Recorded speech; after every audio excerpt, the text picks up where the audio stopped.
This is where we're at. We have a group of people called hidden millionaires.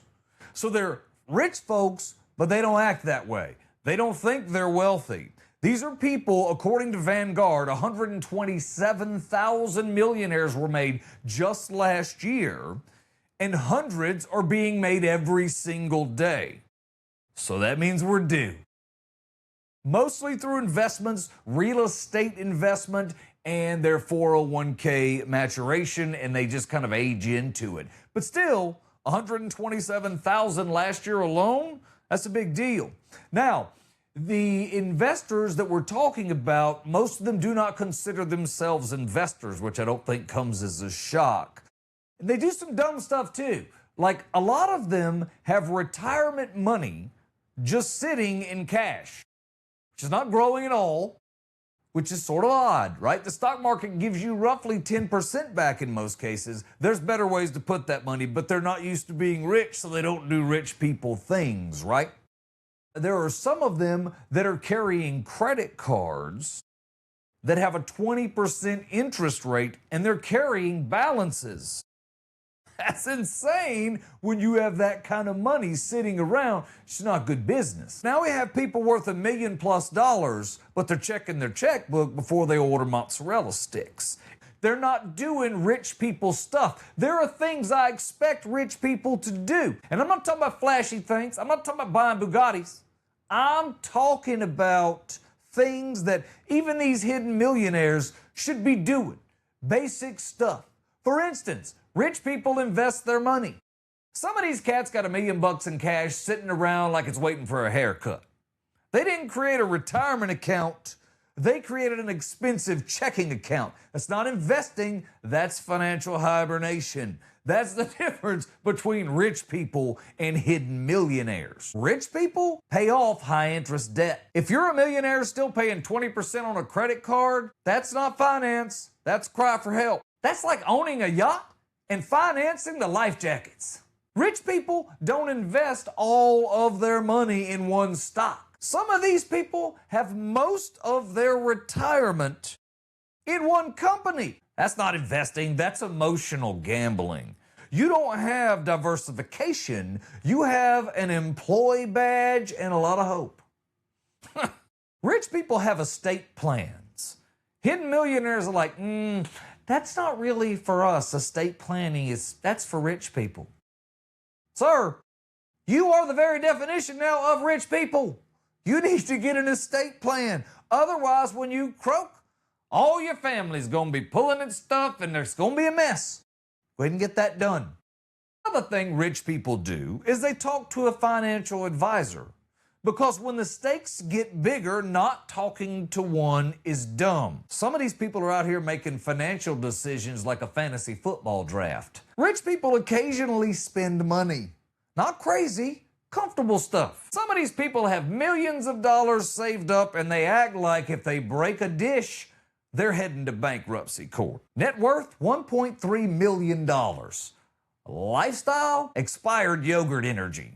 So now we have a whole new group of Americans that are technically rich, emotionally middle class, and financially confused. It's a rough place to be. Millionaires on paper, still at the clearance rack at Ross. Your net worth says millionaire, your grocery cart says recession. At some point, those two got to meet in the middle. Otherwise, you're going to be the richest, anxious person at the dollar store.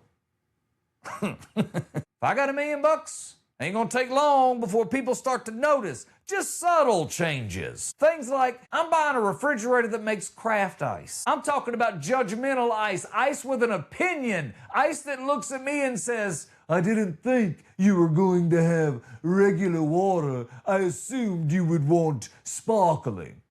That kind of ice. Subtle changes, not big stuff.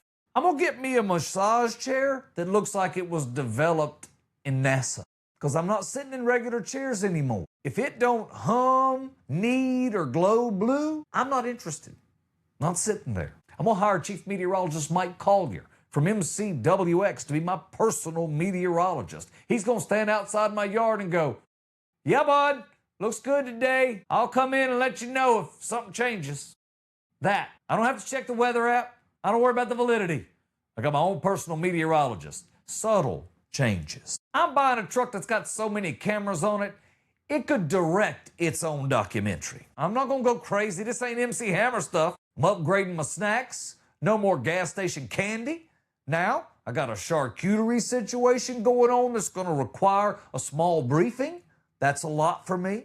I'm also paying somebody to come over once a week and explain all the buttons in my house. Because when I got $1 million, I'm gonna have a lot of buttons. So I'm gonna need somebody. And that's a full-time gig. Once a week is a lot. Might as well go on and write me on your insurance. We're darn near living together. And I'm getting one of those fancy coffee machines too. Sounds like it is in the kitchen, 7 minutes long, applying for a flight plan somewhere. That's what I'm getting. Spending money like I'm El DeBarge. That kind of money. I'm gonna buy a mattress with a remote control. I don't know why, but I know I'm not gonna sleep like a peasant anymore because I'm worth $1 million. I'm gonna buy a $40,000 backyard hot dog smoker. A boat I used twice but talk about for 10 years. Season tickets to an awful team like the Arizona Cardinals. A home theater everybody talks about, and all I'm watching is the Weather Channel. And a personal trainer whose job is specifically to judge me. But since I ain't, I'll just keep checking my bank app before I go to lunch. Try to move $20 from my savings to my checking like it's a hostage negotiation. And whispering don't decline every time they swipe my card. No, hidden millionaire. You kidding me? It's interesting though, think about it. It just kind of creeps up on you and one day you're like, I'm rich. And then your body's like, you're 100. It's time to go. Hope it don't take me that long. It will. So I live in a retirement resort, and it's basically a talking theme park. Everything here exists so somebody can sit down and tell a story. And that got me wondering the other day, what happens 50 years down the road? The kids who hate talking to each other will be moving in then. It ain't gonna be like it is now. Right now, these folks don't do activities. They do conversations that happen near equipment. They don't go to pickleball to play. They go to exchange medical updates. Nobody here asks, how are you, and expects the short version. These people can turn a walk to the mailbox into a 3-part documentary. They're talkers. Carports? Every trailer on these lots has a huge carport, so guess what? People can sit under them, cook food, and do group stuff. Like they're solving a mystery. Started in 1975. They talk. They talk a lot. They drink a lot, but they don't drink to get drunk.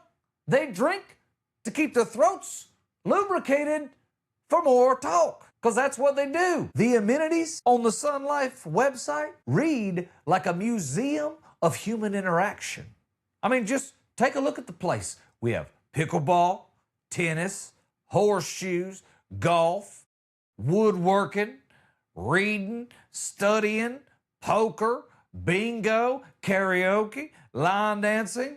This ain't a resort. It's a group project. Even the walking paths are social. You can't just walk. No, you better come with a good story and a grandkids update, or you need to go back to the house and figure out why you rolled out on the wrong side of the bed. We don't play that here.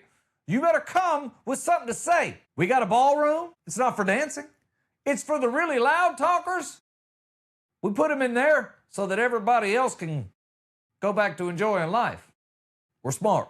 We have a computer center, which is really just tech support with chairs. We have an actual post office in our park. U.S. mail. It's legal. And it's also, coincidentally, a gossip hub. You gotta have a place to talk, sort of a distribution center. I learn a lot there. Now, the next generation of people's not coming here to talk. The next generation's gonna do what? Sit under the carport and not make eye contact? Because they're certainly not gonna look up from their phones. We have pickleball. What are they gonna have? Quiet pickleball? Where nobody keeps score and nobody speaks? That don't sound fun. That don't sound like a good time. We have karaoke. We sing and whatnot. We have bands here all the time. We dance. Whole thing. What y'all gonna do? Have a room where you send the song request to a screen and then leave? That sounds fun. Our generation drives golf carts. What's the next generation gonna do? Take an Uber from the couch to the kitchen? I mean, it's going to be pretty much the same, I guess. They'll get here and they'll just abstain from conversation. Bingo right now is loud. It's emotional. People are yelling numbers like I'm at a football game.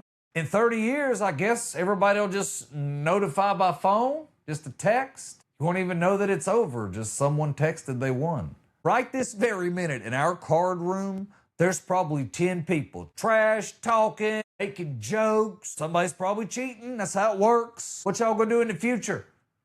We're gonna all sit around, play online, and not talk?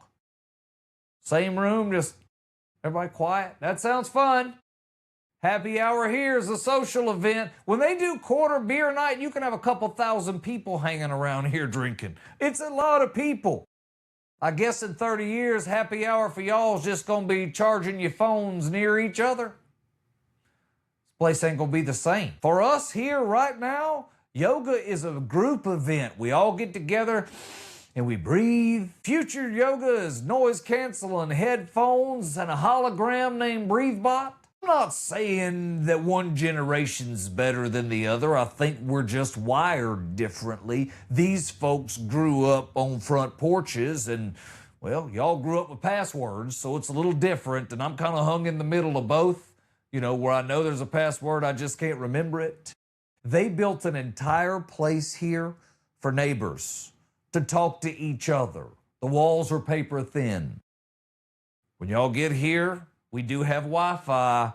It's not good, and it's not reliable. Around here, they retire to be around other people. The next generation will retire to be alone together. It's complicated. Let me tell you what, this place is built for talking. It started in the 50s as a nudist colony. It's always been about communication on one form or another. Now, when the next group gets here, they're going to be asking where the mute button is. And I'm going to tell you, after some of the conversations I've heard here, I don't blame them. But I hope when y'all do get here that the speed bumps are still here. I want you to be trapped in the same maze of speed bumps that I'm trapped in. Thanks for spending time with me today. I'm at Bud Ford Comedy, and I'm working on this whole setup. I'm trying to do some stuff digitally, trying to figure out where that TV goes and how the lighting looks. So I keep changing things every day because I'm trying to get it to where it feels good. If you have a comment about that, please feel free to put it in, and thanks for the support.